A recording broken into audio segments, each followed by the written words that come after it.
You are now watching a Philly Fuego production. Gracias, amigos. Fly, Eagles, fly.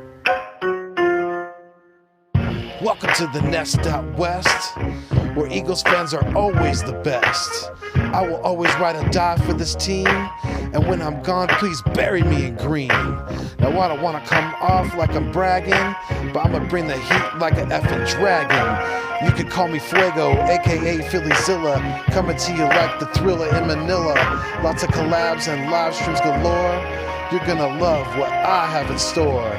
Giving you my all, I always will try. And just remember, it's fly, Eagles, fly. Yeah.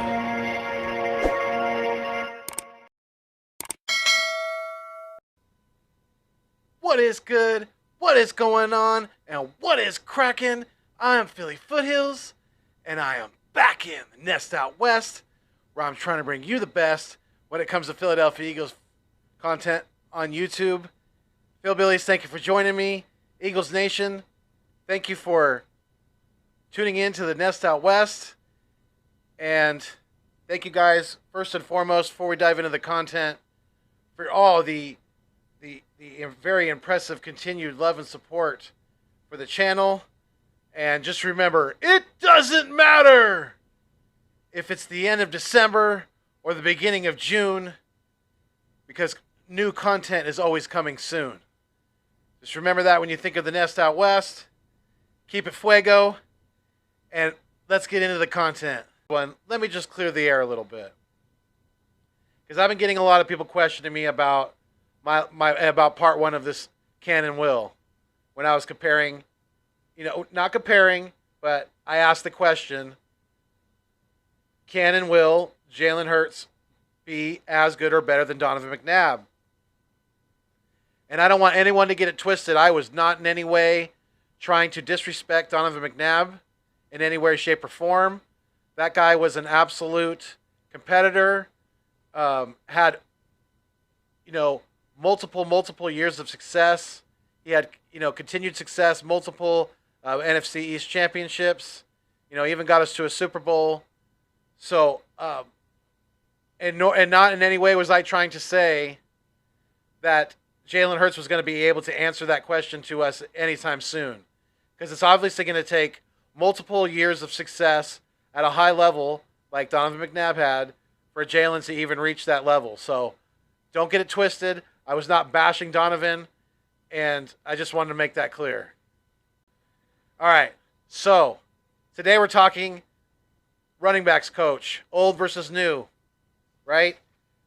Duce Staley, who obviously has been our running backs coach for the last several years, assistant head coach as well. Moved on with this new coaching staff taking over, and decided to take his services to the Detroit Lions. But Jemal Singleton, you guys, I want to know your opinion. I'm very interested to hear your guys' feedback on this subject. I want to get lots and lots of comments on this, and I think I will, because do I personally think that Jemal can step up to the level that Duce Staley coached at? And it's a very, very close call for me, but I say that it's going to take him at least a year, if not more, to be able to get to that level of Duce Staley. And there's a reason I say that, and that's because he's going to have to get used to this new system, new coaching staff, Jeff Stoutland, things like that. So, Jamel's got big shoes to fill. Definitely. He went to the Air Force. He graduated. He started there in 2000 as a prep assistant. And then in 2003, he was hired as the varsity assistant coach. And then in 2006 at the Air Force, he was promoted to the running back coach, and he's pretty much been a running back coach ever since. And then in 2011, he was hired by Oklahoma State as the running back coach. He was there for a few years. Then he went to Arkansas, running back coach, and then he got into the NFL in 2016 under Chuck Pagano. And in 2 years, he helped Frank Gore at an older age. At over 30 years age, actually 33. He helped Frank Gore in 2 years amass almost 2,000 yards. So, which was the ninth most in that span. And he coached Frank Gore in 2016 to his 9,000-yard season, making Frank Gore the fourth person in NFL history to get that mark done at that age, at 33 years or older. So that's pretty impressive. And then from 2018 to 2020, he was with. In 2018 he was with the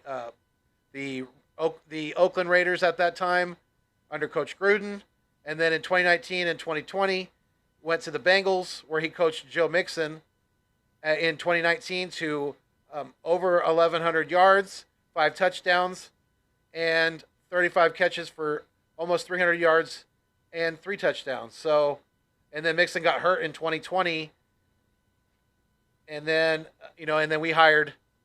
Well, it's kind of weird because Jemal Singleton signed with the University of Kentucky, and then within a few weeks was offered the job with the Philadelphia Eagles. So he backed out of that University of Kentucky option and decided to sign with our Philadelphia Eagles as our new running back coach. So those are his credentials. I mean, he's got some decent guys that he's worked with. Frank Gore is a man. I've been a big fan of Frank Gore since he's been in the league.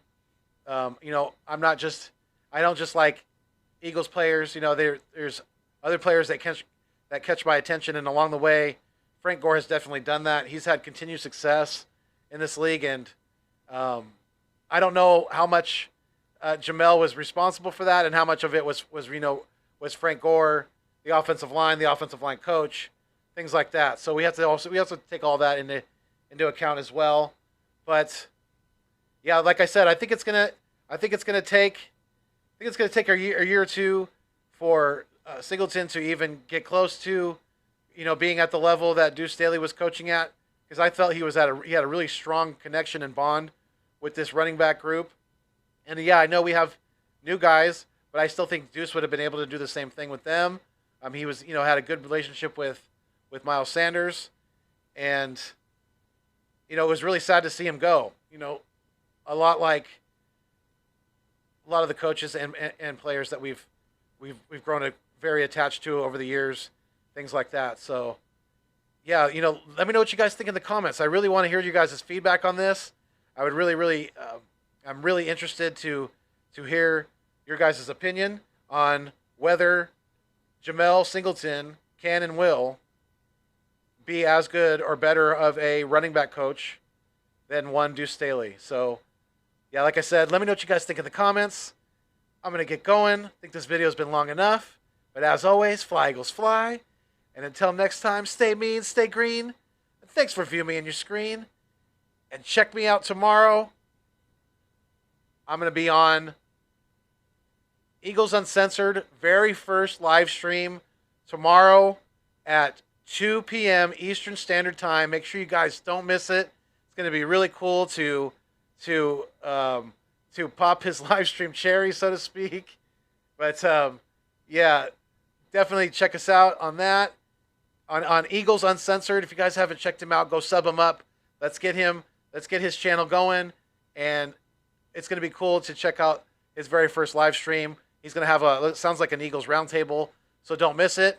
And then later on tomorrow at 7:05 Eastern Standard Time on this channel right here, and Tone to Shields the second channel, chalk it up with Tone to Shields the second.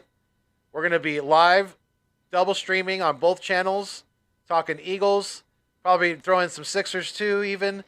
But yeah, make sure you guys don't miss that as well. So tomorrow, 2 p.m. Eastern Standard Time on Eagles Uncensored channel, and then on this channel at 7:05 Eastern Time. So like I said, don't miss it. It's going to be live. It's going to be lit.